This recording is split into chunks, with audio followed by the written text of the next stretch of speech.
Doctora Maricris Parra, eres doctora en Gobierno y Política, egresada de la UAP, del Instituto de Ciencias de Gobierno de la UAP, que es un instituto que a mí me encanta, más o menos reciente, digamos, no tiene tanto tiempo de existir, pero ha egresado a personas muy importantes, concentra entre sus filas de docentes también a personas muy importantes que se dedican al estudio de la política y la sociedad y esa relación a veces complicada, a veces, digamos, ríspida entre gobierno y sociedad. Tú estudiaste ahí, pero lo más importante y la razón por la que te hemos invitado el día de hoy es porque en el 2024, rumbo a finales de 2024, tú obtuviste el premio a la mejor tesis de doctorado precisamente en esta área. ¿Cómo estás, Maricris? Muy contenta de estar aquí contigo, platicando de ese tema que es apasionante, que es la investigación, y la investigación hecha en Puebla, y más cuando es por la UAP.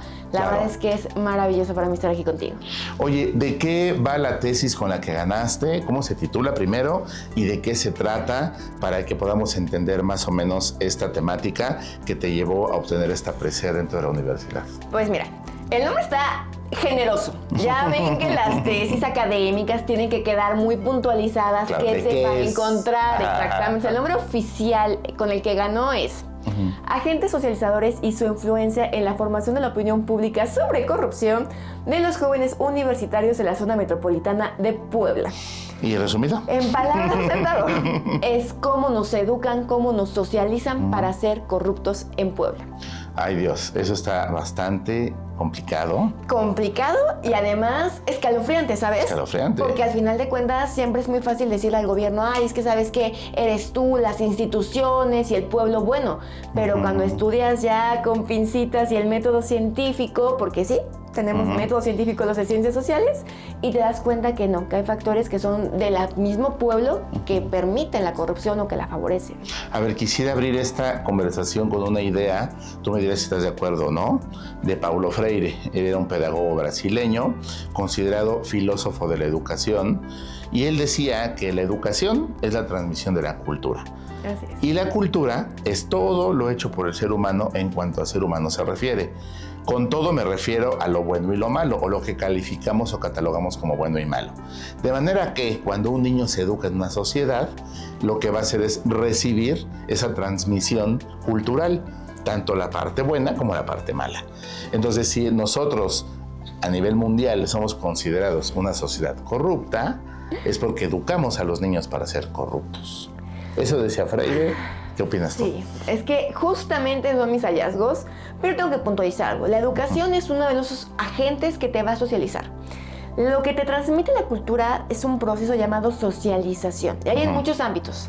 Hay en el ámbito político, por ejemplo, hay en el ámbito laboral. Es un proceso que dura toda la vida y es llevado a cabo por 4 agentes principales, que son, el primero y más importante, la familia. Sí. El segundo es, ahora sí, la escuela, la educación. Y ojo, acá puede ser la formal y la no formal.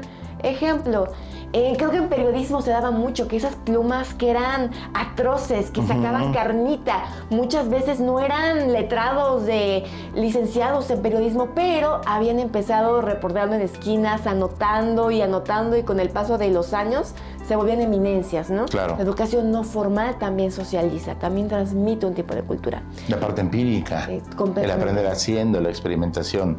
La educación es un agente muy, muy importante. De hecho, siempre se peleaban la familia y la escuela a ver cuál era el más importante, ¿no? Sí, como sí. que el pique. Se ha abogado mucho que por el tema de que la mujer entró a trabajar. Cada vez hay más divorcios. Y cada vez aparte hay más madres solteras. Tal vez la familia ya no era la gente más importante, tal vez es la escuela, porque pues entras cada vez más temprano. No sé a ti, pero a mí me tocó con el kinder, nada más era el kinder, no el maternal obligatorio. Pero cada vez se va ampliando un poquito más, entran más niños. Y todavía un licenciado hace unos años estaba bien, ahorita el mercado te exige maestrías, doctorados, entonces se va ampliando el periodo de vida académica. Entonces hay muchas posturas que sugieren que tal vez ya no es la familia el más importante, sino la escuela. Porque a veces pasamos más tiempo en la escuela, sí, y más años en la infancia, en la juventud, en la adolescencia y en la etapa adulta temprana, en la escuela, en una forma de educación. Y ahí convives, tienes modelos de identidad. Entonces, para muchos hay un debate. Hasta ahorita, no, la familia sigue siendo, por lo menos mi investigación demuestra que es, en el caso poblano, familia. Y además, pues, lo única investigación en México que demuestra que la familia sigue siendo el más importante. Después habla de los pares, de los compañeros, los amigos, los colegas, aquellos con quien tienes una relación de igual. Y finalmente los medios. Los medios cada vez cobran más protagonismo. Y cada vez hay más medios. Sí. En los años 60 se decía, no, los medios no influyen. Y pasaron de un tema en que decían, el medio es lo peor del mundo, que hacían a niños violentos y demás, a después de experimentos y vieron que no había diferencias en el comportamiento entre niños que consumían muchos medios y niños que no consumían medios. Se dijo que no. Y ahorita está viendo que no, que siempre sí, y particularmente en temas de cultura política, porque al final de cuentas tú te enteras del nombre de la presidenta por los medios. Claro. Ubicas, si tienes 6 años, al expresidente por la imagen que te dan los medios. Entonces cada vez se vean que socializan más. No, y además generas una opinión de acuerdo a lo que el medio te está informando, te está diciendo.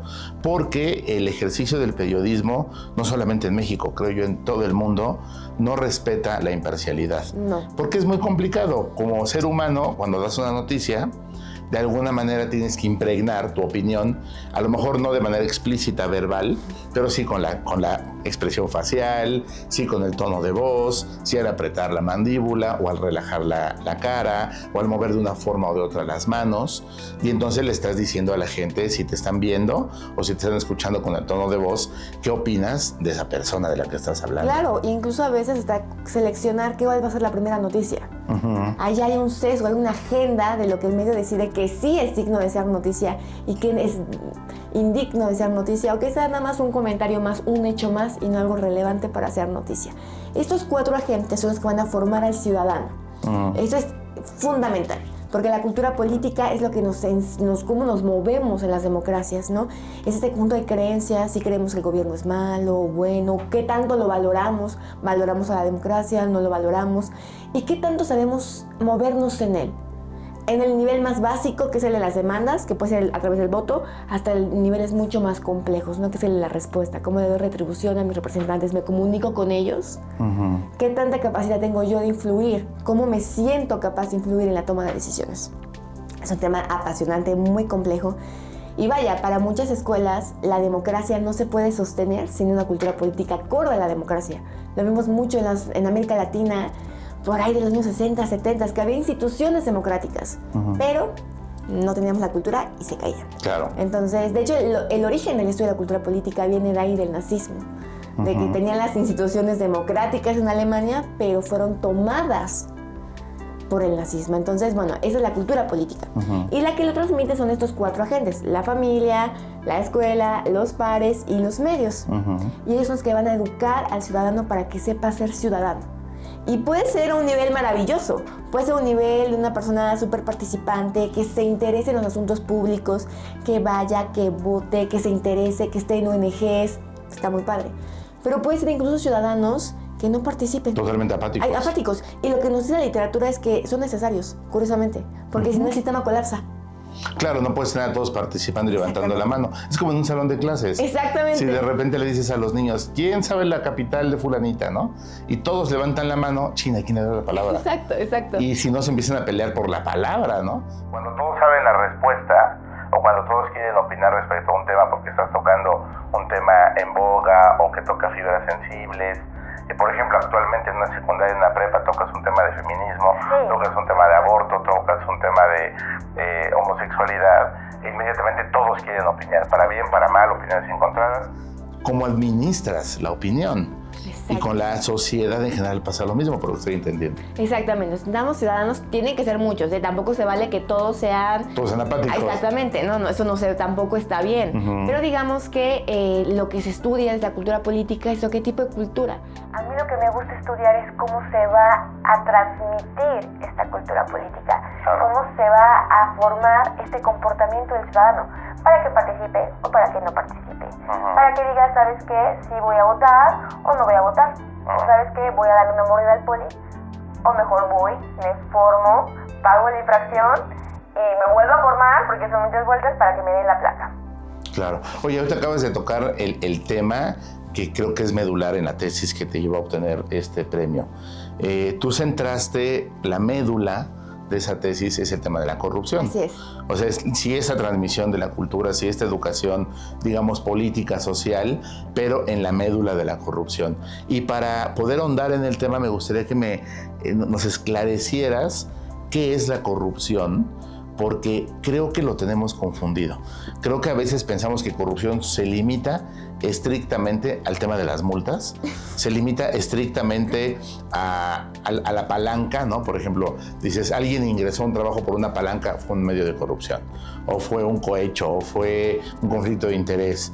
Pero la corrupción va mucho más allá, es un concepto muy amplio y es un concepto, digamos, inclusive complejo, que involucra otros conceptos. ¿Qué es la corrupción? Así es, pero además esto es un tema que, bueno, es súper debatido, que sí y que no entra como corrupción.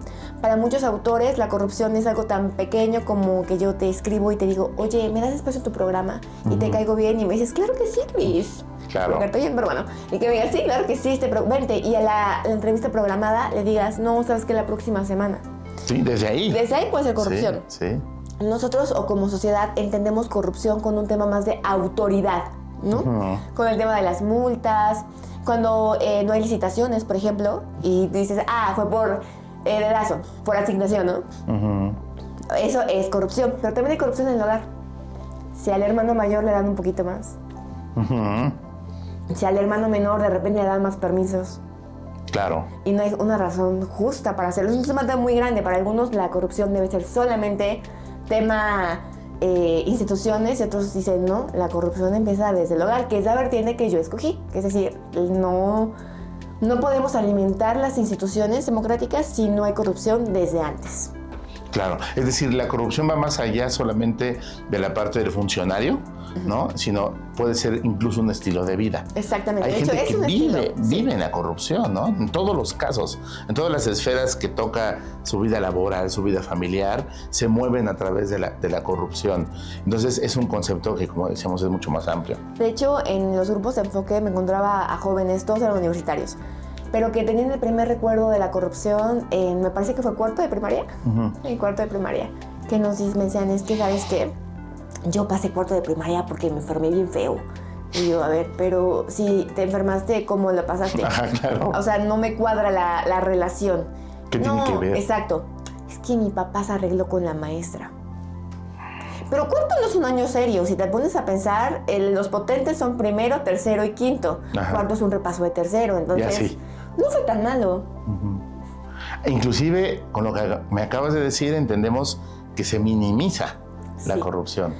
Creo que la aportación de la que me siento más como decir, oh por Dios, no puedo creer que yo haya hecho esto, es que la corrupción al final de cuentas es transmitida para el mexicano como algo bueno.